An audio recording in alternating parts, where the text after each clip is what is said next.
La computación cuántica es un nuevo tipo de computación. Está basado en el hecho de que podemos tener estados superpuestos cuánticos. Para entender un poco la diferencia entre la computación clásica y la cuántica, los computadores clásicos funcionan con ceros y unos, y a partir de ceros y unos podemos tener todo el listado de números que conocemos y podemos hacer todos los programas mediante la interacción entre esos números. Eso se llama lógica binaria. Todas las operaciones matemáticas que conocemos se logran gracias a la lógica binaria y también gracias a los transistores. Esto es lo que hay en un computador clásico, ceros y unos que están interactuando, y la interacción de esos ceros y unos con compuertas lógicas y con transistores producen la luz que sale de la pantalla, la captura de video, la información que guardamos. En un computador cuántico nosotros no tenemos ceros y unos. Tenemos un continuo entre 0 y 1 que puede interactuar de diferentes formas. Entonces, aquí en la primera diapositiva que yo les estoy mostrando, vemos cómo los computadores clásicos utilizan el concepto de bit, que es un 0 o un 1, y las interacciones se logran gracias precisamente a estos transistores. En computadores cuánticos lo que nosotros tenemos es el concepto de qubit, y en lugar de tener un 0 y 1, tenemos todo el continuo de números entre 0 y 1, y las interacciones son mucho más complejas. Entonces nos permite tener muchas más operaciones que las que usualmente hacemos en un computador clásico. Las hacemos mucho más rápido en perspectiva. Y también teóricamente un computador cuántico es mucho más poderoso que prácticamente la suma de todos los computadores clásicos que tendríamos sobre la Tierra. Los computadores clásicos funcionan por interacciones entre ceros y unos. Entonces nosotros podemos convertir cualquier operación a un número. Un color es un número, una operación matemática son números interactuando entre sí, y en los computadores clásicos lo que tenemos son ceros y unos que luego convertimos a los números que nosotros manejamos racionalmente. Eso es lo que hace una computadora clásica. En un computador cuántico, ¿qué tenemos? En un computador cuántico lo que tenemos es un continuo de estados entre 0 y 1, y en lugar de interactuar entre ceros y unos, interactuamos entre estados entre esos ceros y esos unos. Entonces, en lugar de tener la multiplicación de, por ejemplo, un 0 por un 1, la suma de un 0 por un 1, tenemos toda la combinación posible y existente entre 0, 0.001, 0.0002, imagínenselo, toda la cantidad infinita de números multiplicados por toda la cantidad infinita de números entre 0 y 1. ¿Cuál es la ventaja? Pues nosotros hacemos muchas más operaciones matemáticas utilizando qubits que las que hacemos utilizando bits. Esa es una de las razones por las cuales la computación cuántica es mucho más rápida que la computación clásica y mucho más poderosa. La computación cuántica cubre absolutamente todos los campos que en este momento conocemos en la computación clásica, pero inclusive va mucho más allá.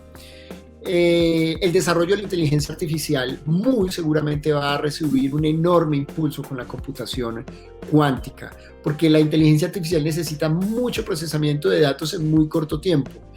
El entender, por ejemplo, cómo funcionan procesos como la fotosíntesis va a requerir de cálculos y cómputos que van a ser fácilmente desarrollables en un computador cuántico. Y también para la vida práctica diaria. De llegar a existir un computador cuántico, la gente no va a tener que comprar computadores individuales como los que nosotros utilizamos, sino que vamos a una ciudad o un país compra un solo computador y le vende servicios de cómputo mediante terminales a las personas. De la misma manera que nosotros compramos los servicios de internet, compraríamos los servicios para hacer cómputo, para tener información en la memoria de ese gran computador cuántico. O sea, es una revolución tecnológica total en cuanto a la concepción que tenemos de computadores. Hay algunos computadores IBM y Google han empezado a hacer desarrollos en computadores cuánticos e inclusive ya existen algunos algoritmos que permiten o que han tratado de buscar algo que denominamos la supremacía cuántica. Entonces, grandes compañías ya han empezado a mostrar ciertos progresos. Hay algunos computadores, hay todavía el debate si es o no computación cuántica, porque al manejar estados individuales de los átomos, muchas veces los efectos de temperatura dañan todo. Entonces estamos como a la búsqueda de determinar si efectivamente eso es o no es un computador cuántico. También estamos a la búsqueda del desarrollo de lo que denominamos el software, ¿no? O sea, ¿cómo hacemos para interactuar con el computador? Ese es un tema en el cual Colombia juega un papel fundamental. Este es como el momento de verdad que las facultades de ciencias de la computación, matemáticas, física, empiecen a trabajar con el desarrollo de algoritmos que permitan manejar esos computadores. Entonces, digamos que estamos en un estado muy interesante de la historia porque ya hay algunos progresos técnicos, como les decía IBM, Google y otras compañías están buscando esa supremacía cuántica, pero también están buscando desarrollar software y cómo hacer para interactuar con ese computador.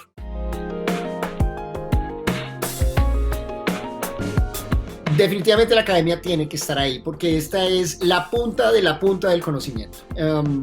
Los retos técnicos son enormes. Los computadores cuánticos funcionan a muy bajas temperaturas para mantener los estados. Utilizan sistemas de láser que no pueden tener vibraciones de ningún tipo. Requieren la punta de la tecnología en el desarrollo de los materiales. También por el lado del software, como les decía, el desarrollar el software para manejar estos computadores es realmente muy importante. Y una de las cosas que nosotros tenemos que, como país, realmente hacer es empezar a pensar seriamente en el desarrollo de carreras en computación cuántica. ¿Para qué? Para estar preparados para esa revolución. Independiente, por ejemplo, en el caso ideal, en el caso hipotético, que miren, no vamos a desarrollar finalmente el computador cuántico. Los desarrollos que logremos en la búsqueda de ese computador cuántico van a ser de un impacto igual o mayor que el desarrollo de la Internet para la humanidad. Los computadores cuánticos están basados en la manipulación de estados entre átomos. Entonces tenemos los átomos y esos átomos es muy fácil que es realmente difícil que dos átomos, digamos que queden entrelazados, como le denominamos, entanglement es el nombre. Entonces, al estar entrelazados o entreverados en ese estado de entanglement, ellos fácilmente se pueden mover al mismo tiempo, casi de forma instantánea, y pueden compartir y transmitir información. Ahora, para lograr ese estado yo necesito muy bajas temperaturas, necesito el desarrollo de nuevos materiales. Uno de los grandes problemas cuando tú trabajas con bajas temperaturas es que necesitas sacar la información que está a muy baja temperatura, ese estado de los átomos que tiene información, sacar la información a temperatura ambiente, que es donde me es útil. En ese cambio de temperatura pueden ocurrir procesos en los cuales yo pierdo información. Entonces, gran parte de los desafíos técnicos están también asociados a cómo hago para no perder información. De hecho, en el desarrollo de la computación clásica que hoy en día conocemos, uno de los grandes dilemas que existía a la hora de almacenar información era, oiga, ¿cómo hago yo para recuperar información? Ese es también parte de los desafíos en las técnicas cuánticas. ¿Cómo hago yo para mantener el computador funcionando? ¿Cómo hago para que el computador, por ejemplo, cuando tengo saltos de energía o saltos de temperatura, pueda seguir funcionando? ¿Cómo hago para extraer la información? ¿Cómo hago para saber que la información no fue distorsionada o la he perdido a lo largo de ese proceso de extraer esa información? Retos técnicos realmente muy interesantes en el tema de la computación cuántica.